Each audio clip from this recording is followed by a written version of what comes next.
Hello friends, ನಮಸ್ತೆ. Welcome to new video. ಇವತ್ತಿನ recipe ಏನು ಅಂತಂದರೆ ಬೀನ್ಸ್ ಬಟಾಣಿಕಾಳು ಪಲ್ಯ ಯಾವ ರೀತಿ ಮಾಡೋದು ಅಂತ ನೋಡೋಣ ಬನ್ನಿ. ತುಂಬ ಅಂದರೆ ತುಂಬ ಚೆನ್ನಾಗಿರುತ್ತೆ. ಚಪಾತಿಗೆ, ದೋಸೆಗೆ, ರೊಟ್ಟಿಗೆ ಅಥವಾ ಸೈಡ್ ಡಿಶ್ಗೆ ಎಲ್ಲದಕ್ಕೂ ಚೆನ್ನಾಗಿರುತ್ತೆ. ತುಂಬ ಚೆನ್ನಾಗಿರುತ್ತೆ. ಉಡುಪಿ ಹೋಟೆಲಲ್ಲಿ ಮಾಡೋ ರೀತಿಯಲ್ಲೇ ನಾವು ಮಾಡ್ತಾಯಿದ್ದೀವಿ. ಫಸ್ಟು ಒಂದು ಪಾತ್ರೆ ಇಟ್ಟು ಸ್ಟವ್ ಮೇಲೆ ಸ್ವಲ್ಪ ಎಣ್ಣೆ ಸೇರಿಸ್ಕೊಳ್ಳಿ. ಎಣ್ಣೆ ಆದಮೇಲೆ ಸ್ವಲ್ಪ ಸಾಸಿವೆ ಮತ್ತು ಜೀರಿಗೆ ಸೇರಿಸ್ಕೊಳ್ಳಿ. ಸಾಸಿವೆ ಜೀರಿಗೆ ಸಿಡಿದ್ಮೇಲೆ ಸ್ವಲ್ಪ ಕರಿಬೇವು ಸೇರಿಸ್ಕೊತಾ ಇದ್ದೀನಿ ನೋಡಿ. ಆಮೇಲೆ ಒಂದು ದಪ್ಪ ಈರುಳ್ಳಿನ ಉದ್ದು ಕಟ್ ಮಾಡಿಬಿಟ್ಟು ಸೇರಿಸ್ಕೊಳ್ಳಿ ನೋಡಿ. ಈರುಳ್ಳಿ ಸೇರಿಸ್ಕೊಂಡ್ಮೇಲೆ ಚೆನ್ನಾಗಿ ಫ್ರೈ ಮಾಡ್ಕೊಳ್ತಾ ಇದ್ದೀನಿ. ಈರುಳ್ಳಿ ಒಂದು ಸ್ವಲ್ಪ ಕಲರ್ ಚೇಂಜ್ ಆಗಬೇಕು, ಅದೇ ತನಕ ಫ್ರೈ ಮಾಡ್ಕೊಳ್ಳಿ. ಒಂದು 7ರಿಂದ 8 ಹಸಿಮೆಣಸಿನ್ಕಾಯಿನ ಉದ್ದಕ್ಕೆ ಕಟ್ ಮಾಡಿಟ್ಕೊಂಡಿದ್ದೆ, ಅದನ್ನು ಕೂಡ ಸೇರಿಸ್ಕೊಳ್ತಾ ಇದ್ದೀನಿ ನೋಡಿ. ಒಂದು 7ರಿಂದ 8 ಹಸಿಮೆಣಸಿನ್ಕಾಯಿ ಸೇರಿಸಿದ್ಮೇಲೆ ಅದನ್ನು ಕೂಡ ಚೆನ್ನಾಗಿ ಫ್ರೈ ಮಾಡ್ಕೊಳ್ತಾ ಇದ್ದೀನಿ ನೋಡಿ. ಹಸಿಮೆಣಸಿನ್ಕಾಯಿ ಒಂದು ಸ್ವಲ್ಪ ಹೊತ್ತು ಫ್ರೈ ಮಾಡ್ಕೊಳ್ಳಿ.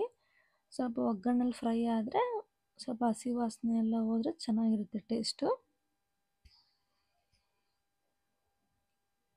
ನೋಡಿ. ಫ್ರೈ ಮಾಡ್ಕೊಳ್ತಾ ಇದ್ದೀನಿ. ಇವಾಗ 2 ದೊಡ್ಡ ಟೊಮೆಟೊ ಸಣ್ಣದಾಗಿ ಕಟ್ ಮಾಡಿಬಿಟ್ಟು ಸೇರಿಸ್ತಾ ಇದ್ದೀನಿ ನೋಡಿ. 2 ಟೊಮೆಟೊ ಸೇರಿಸಿದ್ಮೇಲೆ ಚೆನ್ನಾಗಿ ಫ್ರೈ ಮಾಡ್ಕೊಳ್ಳಿ. ಟೊಮೆಟೊ ಒಂದು ಸ್ವಲ್ಪ ಮೆತ್ತಗಾಗಬೇಕು, ಅಲ್ಲಿ ತನಕ ಫ್ರೈ ಮಾಡ್ಕೊಳ್ಳಿ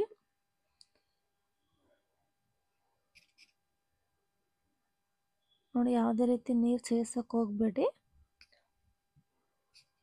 ಟೊಮೆಟೊ ಎಲ್ಲ ಚೆನ್ನಾಗಿ ಮೆತ್ತಗಾಗಬೇಕು, ಅಲ್ಲಿ ತನಕ ಫ್ರೈ ಮಾಡ್ಕೋಬೇಕಾಗುತ್ತೆ. ಇವಾಗ ಸಣ್ಣದಾಗಿ ಕಟ್ ಮಾಡಿಟ್ಟಿರೋ ಬೀನ್ಸ್ನ ಸೇರಿಸ್ತಾ ಇದ್ದೀನಿ ನೋಡಿ. ಬೀನ್ಸು ಅಥವಾ ಹುರುಳಿಕಾಯಿ ಆದಷ್ಟು ಸಣ್ಣದಾಗಿ ಕಟ್ ಮಾಡ್ಕೊಳ್ಳಿ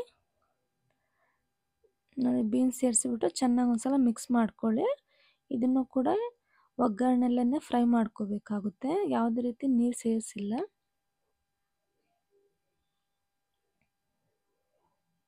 ನೋಡಿ. ಒಂದು 2ರಿಂದ 3 ನಿಮಿಷ ಬೀನ್ಸ್ ಹಾಕಿದ್ಮೇಲೆ ಚೆನ್ನಾಗಿ ಫ್ರೈ ಮಾಡ್ಕೊಳ್ಬೇಕಾಗುತ್ತೆ. ಇದು ಹಸಿ ಬಟಾಣಿ ಸೇರಿಸ್ತಾ ಇರೋದು, ಯಾವುದೇ ರೀತಿ ನೆನೆಸಿಲ್ಲ ಬಟಾಣಿನ. ಹಸಿ ಬಟಾಣಿನ ಸುಲಿದು ತಗೊಂಬಂದಿರೋದು ನೋಡಿ.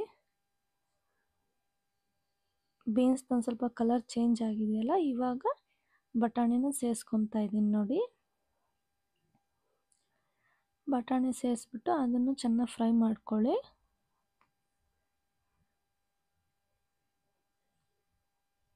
ನೋಡಿ. ಬಟಾಣಿನ ಸೇರಿಸ್ಬಿಟ್ಟು ಚೆನ್ನಾಗಿ ಫ್ರೈ ಮಾಡ್ಕೊಳ್ತಾ ಇದ್ದೀನಿ. ಬಟಾಣಿ ಕೂಡ ಕಲರ್ ಚೇಂಜ್ ಆಗಿಬಿಡುತ್ತೆ, ಅಲ್ಲಿ ತನಕ ಫ್ರೈ ಮಾಡ್ಕೊಳ್ಳಿ.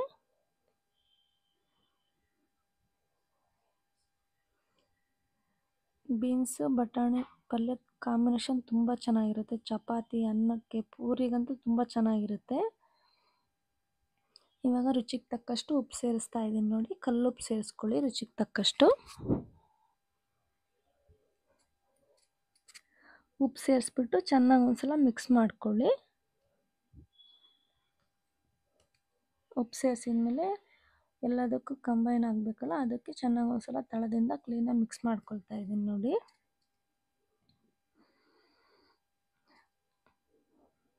ನೋಡಿ ಚೆನ್ನಾಗಿ ಮಿಕ್ಸ್ ಆಗಿದೆ. ನೀವು ಬೇಕು ಅಂತ ಅಂದರೆ ಒಂದು ಸ್ವಲ್ಪ ಮಾತ್ರ ಒಂದು ಟೀ ಲೋಟದಲ್ಲಿ ಒಂದು ಲೋಟದಷ್ಟು ನೀರು ಸೇರಿಸ್ಕೊತಾ ಇದ್ದೀನಿ ನೋಡಿ. ಬೀನ್ಸು ಬಟಾಣಿ 2 ಬೇಯಬೇಕಲ್ಲ, ಅದಕ್ಕೋಸ್ಕರ.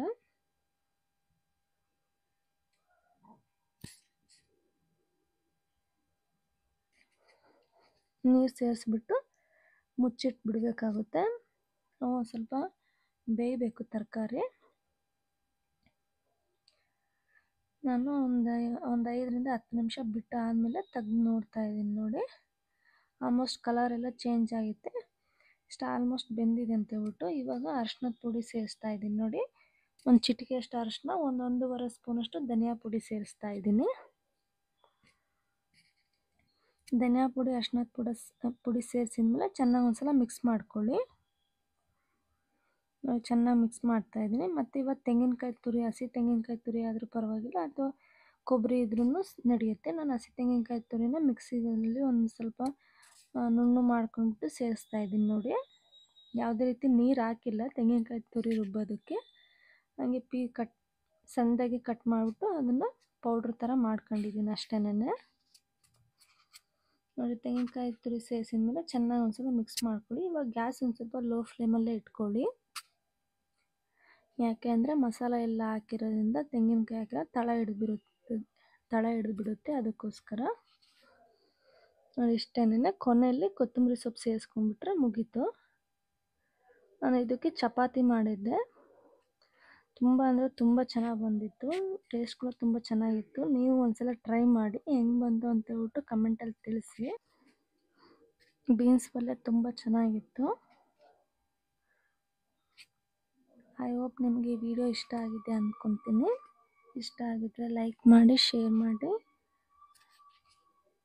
ಕಮೆಂಟ್ ಮಾಡಿ, ಪ್ಲೀಸ್ ಸಬ್ಸ್ಕ್ರೈಬ್ ಮಾಡಿ. Thank you for watching. ಚಪಾತಿ ಕೂಡ ತುಂಬ ಚೆನ್ನಾಗಿ ಬಂದಿತ್ತು. ನೀವು ಒಂದ್ಸಲ ಟ್ರೈ ಮಾಡಿ. Thank you.